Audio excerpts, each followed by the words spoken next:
Χειροπέδες. Είμαστε δεκτικοί στις χειροπέδες. Έχουμε δει και χειρότερα δεσμά ψυχής. Αστρολογικές διαδόσεις ότι κτίσαμε ονόματα στο θόρυβο που καταραίει λογικές ρητορικής. Σβήνουν τα μάτια μας με δίψα της αγάπης. Παρόμοιες ελπίδες κάποτε είχαν και εχθροί. Σημασία πλέον έχουν τα κουρέλια, παραμονεύοντας φωτίζουν τις λεωφόρου τη στροφή. Αδίστακτα υποβίβασαν την ύλη και τη θέα, με ηλεκτροπίνακες μας ζωγραφίζουν το φαΐ, ρίχνοντάς μας για πολλαπλή φορά στη μάχη, να κλέψουμε πίσω την ψυχή που μας ξερίζωσαν με αλλαγή. Έγχρωμος άνεμος διασύρει νοικοκυριά στην απιστία.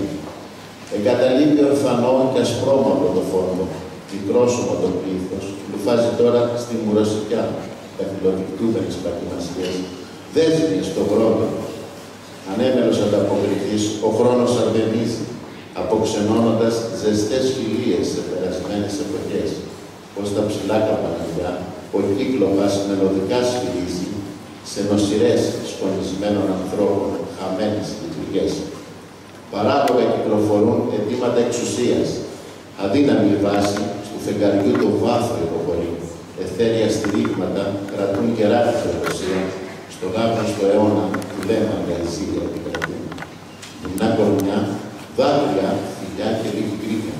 Στο πρώτο σκαλοπάτι της φυγής αντίκριχούν χειροκροτήματα που ανατρέπουν την εικόνα.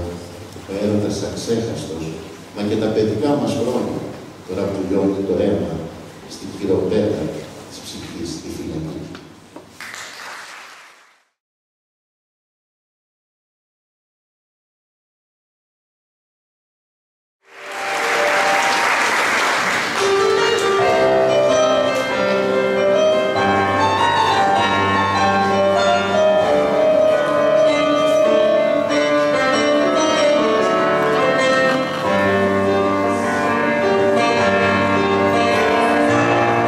Εδώ στον δρόμο τα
Amen.